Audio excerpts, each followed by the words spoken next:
మొన్నటిదాకా బిజీగా ఉన్నావు, ఇటు ఎలక్షన్ క్యాంపెయిన్ ఎలా చేస్తూ ఇప్పుడు ఇటు వచ్చేసారు. ఏమంటే క్యాంపెయిన్ అయిపోయింది, ఇప్పుడు వాళ్ళు రోలింగ్ కూడా చేస్తున్నారు. ఎందుకండి అంటే త్వరలో నీకు ఎమ్మెల్సీ కూడా ఇవ్వబోతున్నారంట. ఎమ్మెల్సీ జనసేన తరపు నుంచి నీకు ఎమ్మెల్సీ వస్తుంది అనేసి అయితే ఉంది. అలాంటివి ఏం లేవండి.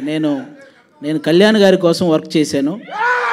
ఆయన బేసిక్గా ఆయన అంటే ఎంత ఇష్టం అంటే, ఆయన ఆనందంలో ఉన్నప్పుడు దూరం నుంచి చూడడం ఇష్టం, ఆయన బాధలో ఉంటే దగ్గరికి వెళ్ళి చూసుకోవడం ఇష్టం, అంతేనా? ఓకే. అయితే ఇప్పుడు అంటే ఈ ఎలక్షన్ టైంలో మొత్తం మనం చూస్తాం. కాకపోతే ఏంటంటే కొంత అల్లు అర్జున్ గారి పైన కొంత ట్రోల్స్ చేస్తున్నారు. అది పర్టికులర్ కొంత ఏరే వాళ్ళు సంబంధించి. మీరు కూర్చుంది అల్లు అర్జున్ గారి థియేటర్లో, మనం అల్లు అర్జున్ గారి గురించి ఇప్పుడు ఒక నేషనల్ అవార్డు విన్నర్ అండి. ఆయనకి మనం ఆయన మీద ఎవరైనా ట్రోల్ చేసే వాళ్ళకి నేను జనరల్గా చెప్తున్నాను, కళ్యాణ్ గారికి కానీ లేకపోతే మెగా ఫ్యామిలీ వాళ్ళకి కానీ ఎవరికి కూడా అలాంటి ఫీలింగ్ ఎప్పుడూ ఉండదు.